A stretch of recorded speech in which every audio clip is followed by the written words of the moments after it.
जय श्री राम। प्यारे भक्तों आप सभी का बहुत बहुत स्वागत है। और प्यारे भक्तों, जैसे कि आप सुन रहे हैं मेरे साथ मेरे YouTube चैनल पर रामायण की पवित्र कथा, तो आइए आज फिर इस कड़ी में हम इस कथा को आगे बढ़ाते हैं।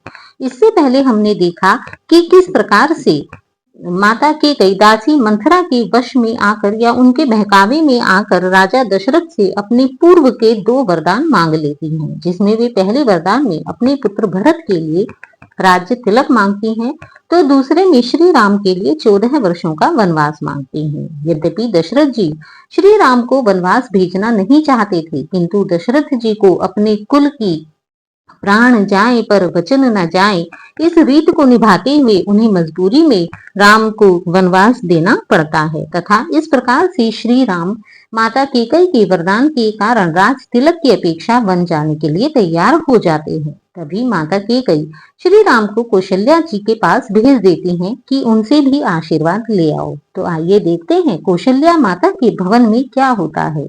शुरू करते हैं अपनी आगे की कथा। तो प्यारे भक्तों, कथा को शुरू करने से पहले आप सभी से मेरा निवेदन है कि यदि आपको यह रामायण पसंद आ रही हो तो प्लीज इसे लाइक कीजिएगा और चैनल को सब्सक्राइब करिए। और हाँ, कथा आरंभ करने से पहले रोज की तरह मना लेते हैं अपने विघ्न विनायक श्री गणेश भगवान को, क्योंकि उनकी स्तुति के बिना तो कोई भी शुभ कार्य आरंभ ही नहीं हो सकता। गजाननं भूतगणाधिसेवितं कपितजम्बूफलचारुभक्षणम् उमासुतं शोकविनाशकारकं नमामि विघ्नेश्वर पादपंकजम्। और आइए अब इसी के साथ श्री राम जी के राज दुलारे हनुमान जी को कैसे भूल जाएं, तो उन्हें भी हम आमंत्रित करते हैं। कथा प्रारंभ होते है, सुनो वीर हनुमान, आन विराजो सभा में, करो नाथ कल्याण। और अब इसी के साथ सावन के राजा भगवान शिव की भी थोड़ी स्तुति कर लेते हैं, क्योंकि भगवान शिव ही श्री राम के सबसे बड़े पुजारी भी हैं, इष्ट भी हैं, उनके देवता भी हैं। जपुरे मन काशीपति त्रिपुरारी, जपुरे मन काशीपति त्रिपुरारी, मृत्युंजय गिरिजापति जय करुणाकारी, जपुरे मन काशीपति त्रिपुरारी, रुजहारी लोकचारी दुखहारी भयहारी, जपुरे मन काशीपति त्रिपुरारी। जय शिव शंकर। और चलिए अब आरंभ करते हैं रामायण की आगे की कथा। छाया बादल की तरह यह संवाद तमाम, 14 वर्षों के लिए जाते हैं वन राम। और इस प्रकार जैसे ही माता केकई ने श्री राम को वन जाने की आज्ञा दी, क्षण भर में यह समाचार पूरी अवधपुरी में छा गया। अभी पहुंचने भी नहीं पाए थे श्री राम, पहले आ पहुंची सिया कौशल्या के धाम। और अभी तो श्री राम कौशल्या जी के घर में आ भी नहीं पाए थे कि उससे पहले ही माता सीता कौशल्या जी के पास आ जाती हैं। दम तो था हर पल घुटता था, पर मुंह को खोल न सकती थी, ताला डाला था लज्जा ने, पर वश थी बोल न सकती थी श्वास ओट आंधी समान मिलती थी, राहन चलने की अखियां जल भरी घटाएं थी, तकती थी बाट बरसने की। सीता जी कौशल्या के पास आ तो जाती हैं, किंतु लज्जा के कारण कुछ कह नहीं पाती। कौशल्या कहने लगी, बेटा क्या है पी, डूबी हो किस सोच में, क्यों है हृदय अधीर। इस प्रकार सीता जी को देखकर माता कौशल्या स्वतः ही उनकी दशा देखकर उनसे पूछती हैं। इस भांति मलिन हो रही हो जैसे कंगालिनी हो कोई, मुरझाई हो ऐसी मानो बरसों की जोगिनी हो कोई। बेटी बेटी सौगंध तुम्हें बतलाओ, तो क्या चिंता है, लज्जा को दूर करो सीते, कह डालो हृदय व्यथा क्या है। श्री चरणों में सिया ने तुरंत झुकाया भाल, नैनों ने भी उसी क्षण दी 2 बूंदे डाल। रुकी हुई थी सांस जो उसको मिला निकास, बोल उठी तब जानकी लेकर धीमी श्वास। लज्जा को कैसे दूर करूं, यह तो नारी का गहना है, पर माता आज्ञा देती है तो कहती हूँ जो कहना है। मझली माँ ने कौशलपति से वरदान ले लिए दो चुन के, पहला तो भरत राज्य का है, दूसरा वन गमन का उनके। माता जी के न्यायालय में अब मैं आवेदन लाई हूँ, 14 वर्षों के जीवन का फैसला कराने आई हूँ। इस समय धर्म क्या है मेरा, क्या मुझको अच्छा है माता, मैं वन जाऊं या यहीं रहूं, कहिए क्या आज्ञा है माता। है आप पूजनिया उनकी जिनकी यह तुच्छ पुजारिन है, इसलिए आज्ञा की भिक्षा लेने को खड़ी भिखारिन है। यह सुनते ही गिर पड़ी कौशल्या कर हाय, ठोकर खा अंधा गिरे ये जिस प्रकार असहाय। जैसे ही माता कौशल्या ने राम जी के वन जाने का यह समाचार सुना, माता कौशल्या दुख के कारण अचानक से गिर गईं। ठहरी, कुछ धक्का लगा, दी फिर आंखें खोल, फिर झीने से स्वरों में लगी बोलने बोल। हा विधना यह क्या चक्र रचा, यह भीषण परिवर्तन कैसा, राज्याभिषेक होते होते 14 वर्षों का वन कैसा। तू मुझसे पूछ रही बेटी, मैं वन जाऊं या यहाँ रहूं, मैं तुझसे पूछ रही बेटी, मैं प्राण तजूं या यहाँ जीऊं। फिर चक्कर सा आ गया और मुंह दे कुछ नैन, कुछ क्षण के उपरांत फिर संभली बोली बैन। इस प्रकार माता कौशल्या बहुत ही व्याकुल हो जाती हैं और तब कहती हैं, मेरा क्या है, मैं बूढ़ी हूँ, दिन शेष काट ही लूंगी मैं, यदि नहीं कटे तो यह होगा, इस दुनिया से चल दूंगी मैं। पर ऐसा वज्र वियोग सिया तू किस प्रकार सह सकती है, तू तो चंद्रिका चंद्र की है, किस भांति पृथक रह सकती है। वे राजा हो तो तू रानी, वे योगी तो तू योगिनी हो, वे यदि वनवासिनी होते हैं तो बाले तू वनवासिनी हो। वन तुझे अवध से बढ़कर है, जब संग है प्राणेश्वर तेरे, हो वन देवियां सास तेरी, वन के देवता श्वसुर तेरे। हो कृतज्ञ सीता तभी करने उठी प्रणाम, इतने ही में उस जगह आ पहुंचे श्री राम। इस प्रकार जैसे ही माता सीता को देवी कौशल्या से वन जाने की आज्ञा मिलती है कि तभी वहां पर श्री राम भी आ जाते हैं। बछड़ा देखा और भी तब डकराई गाय, फिर मूर्छा सी आ गई, फिर कुछ निकली हाय। जब रात पिता के पास गए तो उनकी बुरी अवस्था थी, अब माँ से मिलने आए तो इनकी भी यही अवस्था थी। होकर अशांत कुछ शांति धाम, सीता से बोल उठे धाओ, देखो मैं पंखा झलता हूँ, तुम तलवे माँ के सहलाओ। पंखा जब झलने लगा माँ का प्यारा लाल, तलवे सहलाने लगी पुत्र वधू तत्काल। आंसू से जो भरी थी आंखें घटा समान, झड़ी लगा दी उन्होंने उचित समय पहचान। इस प्रकार श्री राम माता कौशल्या के वो पंखा झलने लगे तथा उसी समय सीता जी रोते हुए उनसे बोली। सीता ने बहुतेरा रोका, अखियां कब रुकने वाली थी, साजन को सावन समझी वे अपनी धुन की मतवाली थी। देखी सीता की दशा जब यूं डावाडोल, पछवा की नाई तभी उठे राम जी बोल।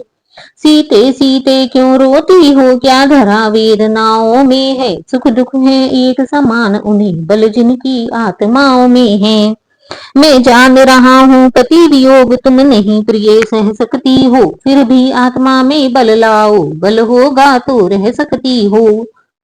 पति का यह उपदेश सुन बढ़ा और भी खेद, पद नख द्वारा जानकी उठी भूमि कुरेद।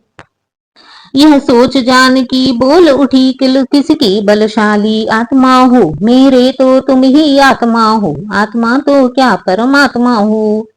अब लाज छोड़ कर कहती हूँ चरणों के साथ चलूंगी मैं, यदि आप भभूत रमाएंगे तो स्वामी भस्म मलूंगी मैं।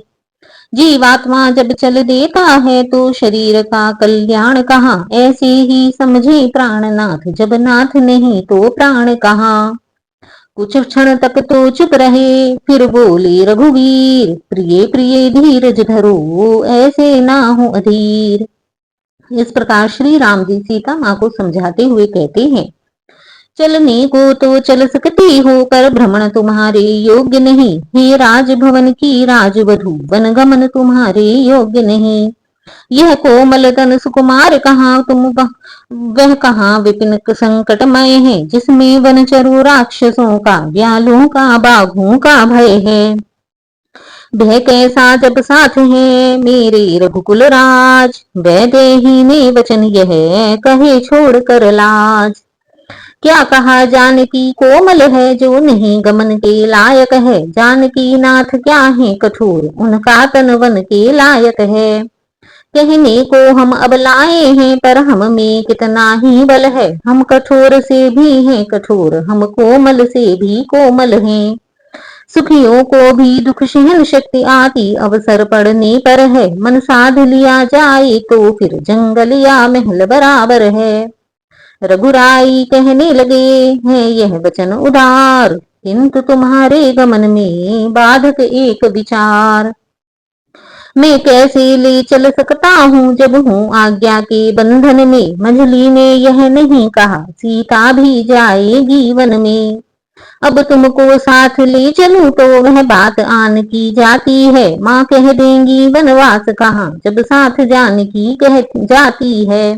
तब श्री राम जी उन्हें समझाते हुए कहते हैं कि हे सीता, केवल मंझली माँ ने मुझे ही आज्ञा दी है, तुम्हें नहीं दी है।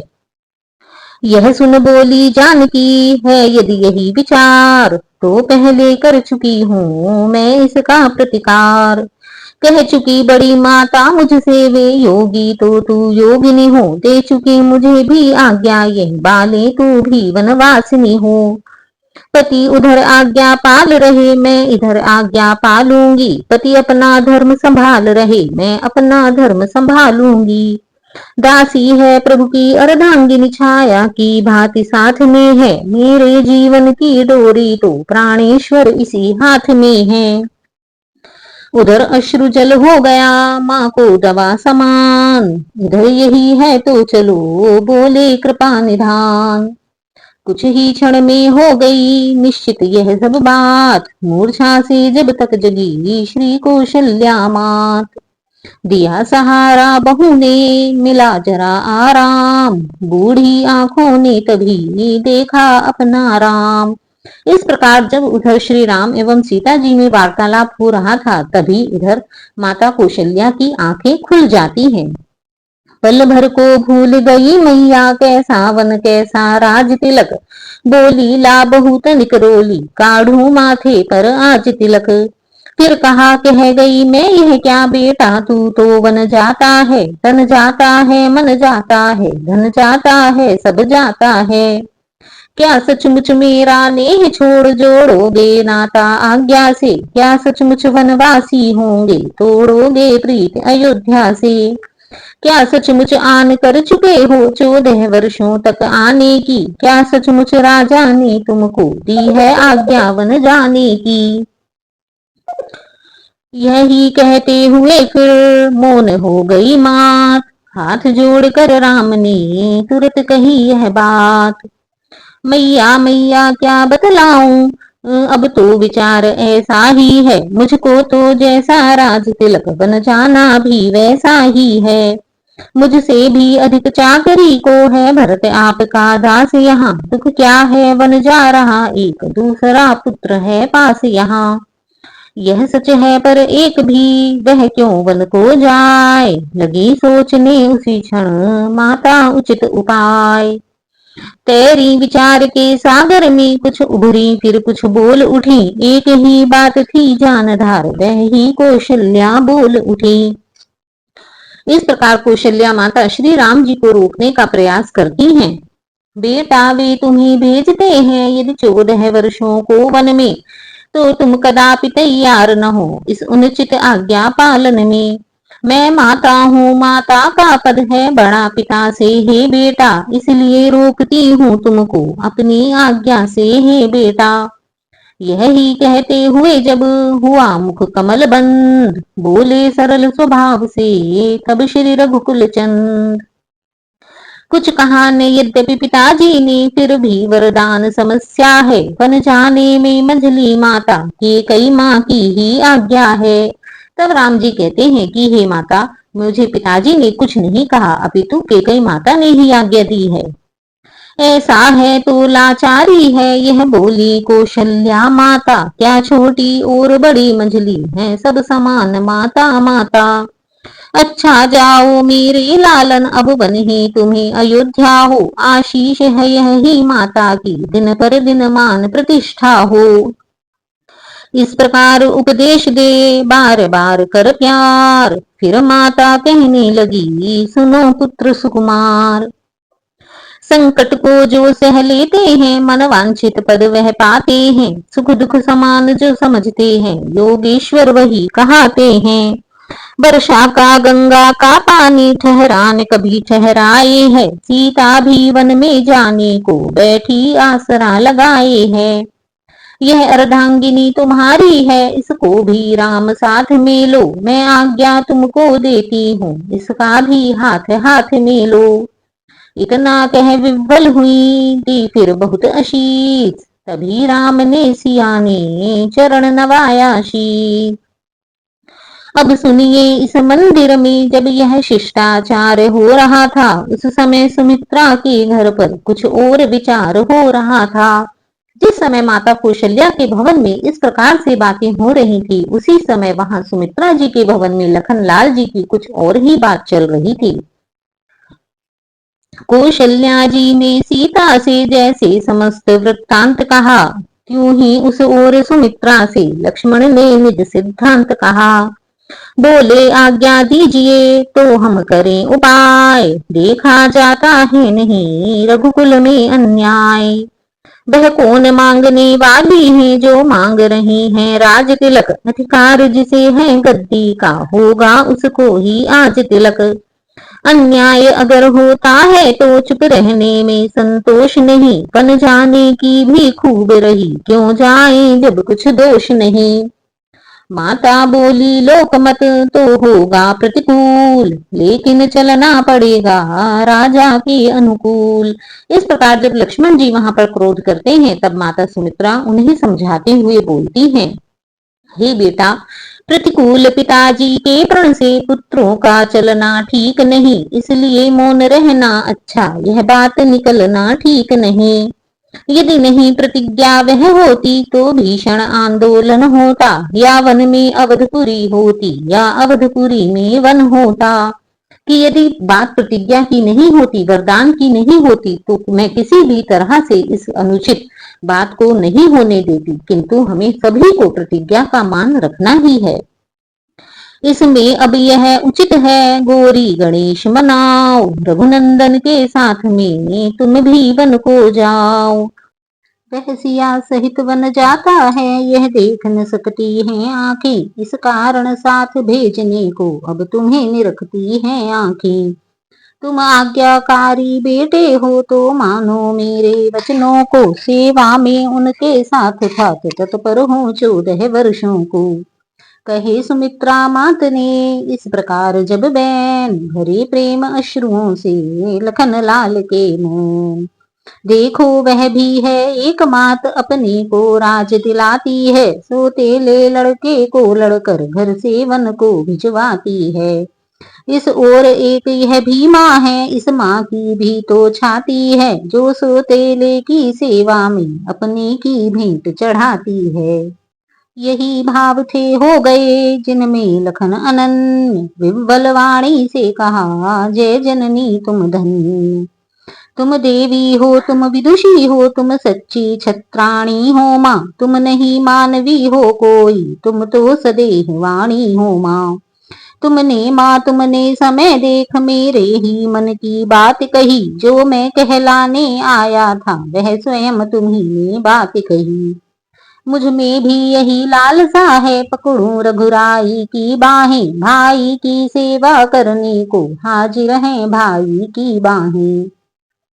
अच्छा अब देर नहीं अच्छी, आशीष दो विदा करो माता, 14 वर्षों की शक्ति भरो, इस सिर पर हाथ धरो माता। माता भी विह्वल हुई, बोली जाओ लाल, कभी न होगा वहां पर तेरा बांका बाल। देखना लाल मेरे हो तुम तो सत पे सदा अड़े रहना, 14 वर्षों की सेवा में वीरों की भांति खड़े रहना।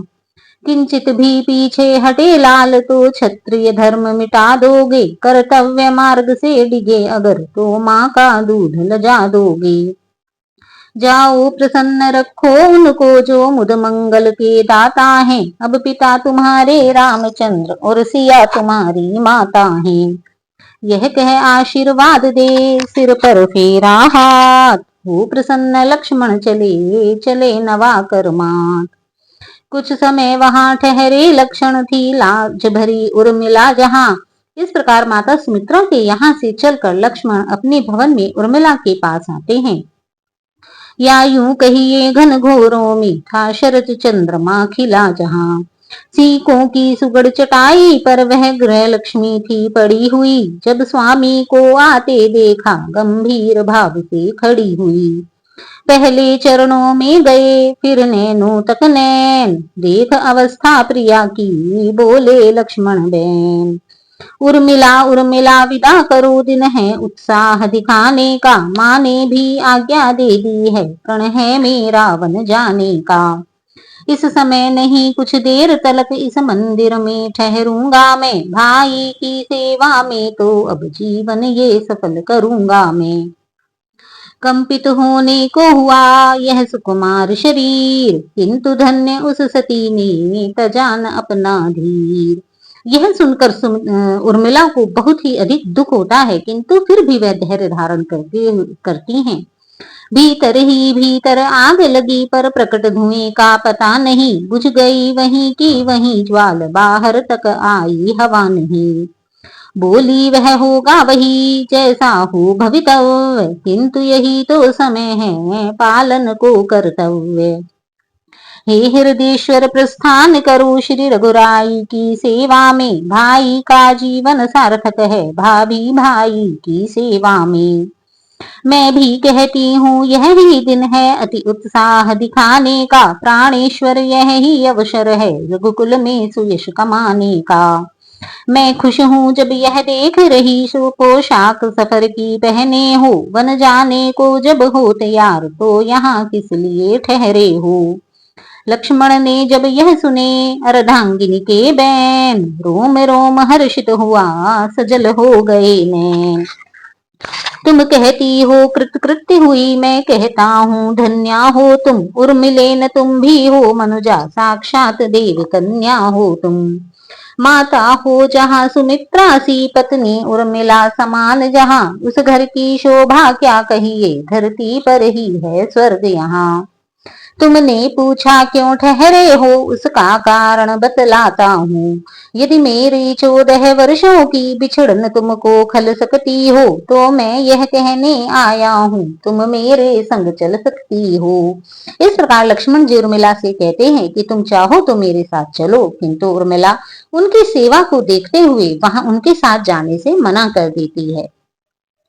किसके उसके साथ जो सेवा करने जाए, सेवक का कब धर्म है पत्नी को ले जाए। यदि मुझे साथ में लोगे तो उस व्रत में बाधा आएगी, आकर्षण मेरा प्रबल हुआ तो वह सेवा छूट जाएगी। इसलिए नहीं जाऊंगी मैं जी लूंगी 14 वर्षों तक, वह चित्र आपका सम्मुख है पहुंचूंगी 14 वर्षों तक। प्राणेश छोड़ मेरा विचार बेखटके आप प्रयाण करें, वे जग जैया वे जग जननी वे जगदम्बा कल्याण करें। मेरा सतिबल यह कहता है कुछ आंचन पति पर आएगी, यह मूर्ति हृदय की इष्ट मूर्ति सानंद लौट कर आएगी। वह समय कुशल से आएगा फिर जब अवलोकेंगी आंखें, रघुकुल ही के सिंहासन पर रघुपति को निरखेंगी आंखें। विदा हुए उर्मिला से लक्ष्मण यो सानंद, कौशल्या जी के चले कह जय रघुकुल चंद। देखा वन जाने को तैयार श्री रघुवर सिया हो रहे हैं, माँ उनको विदा कर रही है माँ से वो विदा हो रही हैं। लक्ष्मण कुछ झिझके यह सोचा आगे बढ़ जाऊं कैसे मैं, मुझको भी साथ ले चलो यह मन की कह पाऊं कैसे मैं। इसी सोच संकोच विवश बस वहीं छिटक रह गए लखन। खंबे के पीछे खड़े खड़े व्याकुल हो रोने लगे लखन। सुनी जभी श्री राम ने कोने की आवाज, सुबक सुबक कर लखन के रोने की आवाज। बढ़ आए आगे तभी रघुकुल कमल दिनेश, बोले हैं यह क्या लखन, क्यों है मन में क्लेश। आंधी में जैसे पेड़ पड़े टूट वृक्ष की डाल, त्यों ही प्रभु के चरण पर गिरे लखन तत्काल। बोले जब यही भाव है तो ममता तोड़े जाते हो क्यों, मैं तो चरणों का सेवक हूँ, मुझको छोड़े जाते हो क्यों। भाषा चातुर्य नहीं मुझ पर, दो टूक वचन है लक्ष्मण का, या साथ गमन है लक्ष्मण का, या प्राण गमन है लक्ष्मण का। इस प्रकार लक्ष्मण दो टूक शब्दों में श्री राम से कह देते हैं कि हे राम जी, या तो मैं आपके साथ चलूंगा या यहीं पर अपने प्राणों को त्याग दूंगा। प्रभु बोले धीरज धरो, इतना मत अकुलाओ, जरा समय की ओर भी अपनी नजर घुमाओ। मैं सिया सहित वन जाता हूँ, मामा गृह भरत शत्रुघ्न है, इस जगह पिताजी माताजी शोकातुर हैं, मलिन मन है। इसलिए रहो तुम यहीं लखन, उनकी व्याकुलता हरने को, सेवक चाहिए यहाँ भी तो बूढ़ों की सेवा करने को। मुझको क्या मतलब औरों से, मैं तो सेवक चरणों का हूँ, आजन्म उपासक परिचायक याचक पायक चरणों का हूँ। भाई ने इस भांति जब रखा हृदय निकाल, भाई की बाहें तभी फड़क उठी तत्काल। इस प्रकार जब लक्ष्मण जी उनसे जाने ना जा यहाँ रुकने की बात को नहीं मानते, तब श्री राम उनसे फिर से कहते हैं, किया उपस्थित राम ने फिर भी वह प्रस्ताव, सीता से जो कहा था अपने मन का भाव। जिस आज्ञा पर तत्पर हूँ मैं, उससे क्यों कर टल सकता हूँ, मंझली माता ने कहा नहीं, मैं कैसे ले चल सकता हूँ। अब तुम भी साथ चलोगे तो सब बात नष्ट हो जाएगी, वनवास नहीं है वन विहार, यह कहकर मां झुंझलाएंगी। झुंझलाने की किसी के क्या है इसमें बात, आई यह कहती हुई वहीं सुमित्रा मात। और तभी उसी क्षण वहां पर माता सुमित्रा भी आ जाती हैं। मानो उस मुख रूपी वन में सिंहनी सदृश वाणी गरजी, उन दो वीरों के मध्य पहुंच वह वीरा छत्राणी गरजी। आज्ञा ही का है प्रश्न बड़ा तो तोड़ो इस विधि बंधन को, दे रही सुमित्रा आज्ञा है ले जाओ सुमित्रा नंदन को। माता ने जब यह कहा उमड़ उठे रघुनाथ, दौड़ लखन ने भी तभी पकड़ा प्रभु का हाथ। कौशल्या कहने लगी उसी समय कर हाय, बहन सुमित्रा कर रही तुम यह क्या अन्याय। इस नन्हे को रहने ही दो, मेरा मन विचलित होता है, इसका तो 14 वर्षों को वन जाना अनुचित होता है। कहा सुमित्रा ने जभी जी जी धरिए धीर, लौट सकेगा अब नहीं छूट चुका जो तीर। मंझली के बंधन में रघुवर है सिया आपके शासन में, तो लक्ष्मण यह मेरा लक्ष्मण है मेरी आज्ञा पालन में। बस अब इन बातों का विवाद मेरा आदेश मिटाएगा, वह साथ इसे ले जाएगा, यह साथ भ्रात के जाएगा।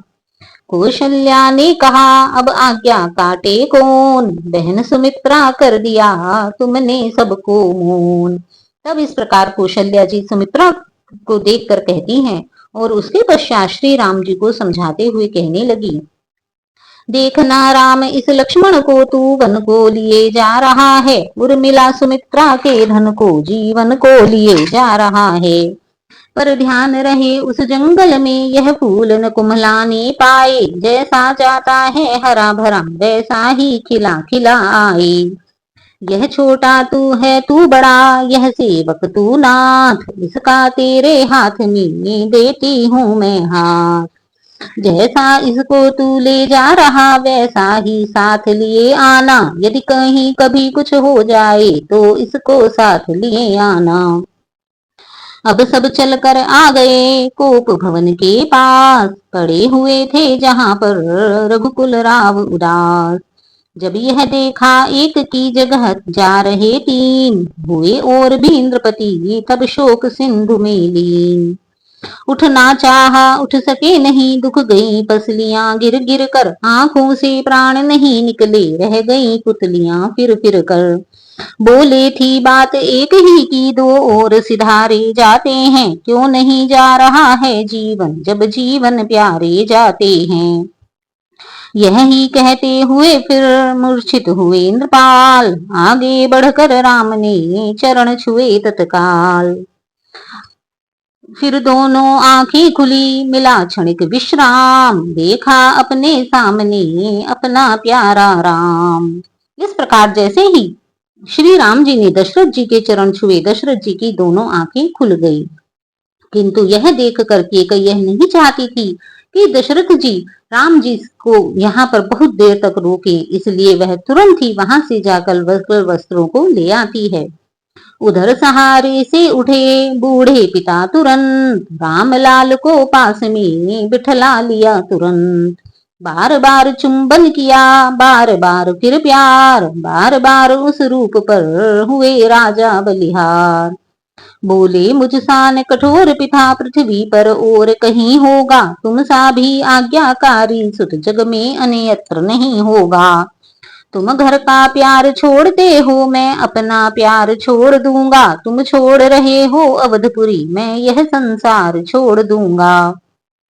इतना कह फिर एक टक देखा सुत की ओर, बोले सरल स्वभाव से तत्क्षण अवध किशोर। इस प्रकार जब दशरथ जी अत्यधिक व्याकुल होते हैं, तब श्री राम उन्हें समझाते हुए कहते हैं, जब आप विकल होंगे ऐसे तो हम सब घबरा जाएंगे, आशीष प्रदान कीजिए हमें, हम कुशल सहित घर आएंगे। इस प्रकार कह चरण में गिरे राम रघुराय, के कई आई तभी लिए वस्त्र काशाय। वे राज आभरण राज बसन तत्काल उतरने लगे वहां, कोपीन खड़ाऊ मृगछाला बलकल अब सजने लगे वहां। सीता ने जोगिन की साड़ी जिस समय उठाई हाथों में, पुरजन परिजन सब कांप उठे, पंछी चिल्लाए पिंजड़ों में। सहन नहीं जब हो सका यह अनुचित व्यवहार, कई से कह उठे गुरु वशिष्ठ ललकार। रानी रानी हो सावधान, क्यों छोड़ रही तू सांगा है, तूने वन राघव को मांगा या सीता को भी मांगा है।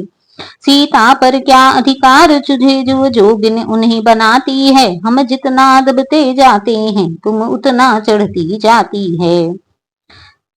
हे सिया तुम्हारा पहले तो वन ही को जाना अनुचित है, जाती भी हो हट पूर्वक तो तपसिन का बाना अनुचित है। तुम इन्हीं राजसी वस्त्रों से तुम इन्हीं भूषणों से जाओ, अधिकार तुम्हें है हे बेटी कुंडलों कंकणों से जाओ। सुना किंतु भाया नहीं मन में यह प्रस्ताव, लखन लाल से कह दिया सीता ने निज भाव।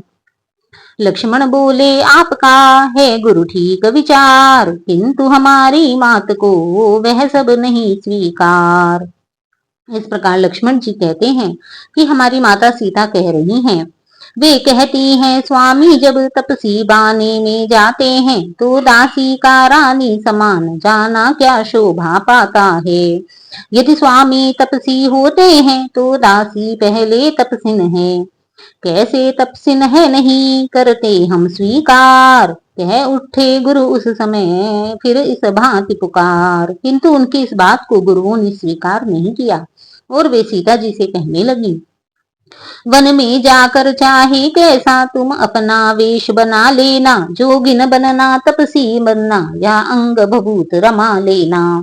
वह पर हम बूढ़ों के आगे तो रानी ही बनी रहो बेटी, मैं उनसे पहले तपसिन हूँ ऐसे मत वचन कहो बेटी। जोगिया वस्त्र में तुम्हें यहाँ यह नेत्र देख नहीं पाएंगे, फिर नहीं खुलेंगे, खुले अगर तो खुले हुए रह जाएंगे। सीता अब लाचार थी हुई इस समय मौन, राजगुरु के वचन को टाले ऐसा कौन। तब फिर कहा वशिष्ठ ने लक्ष्मण आगे आओ, तुमको भी आदेश है वलकल में मत जाओ।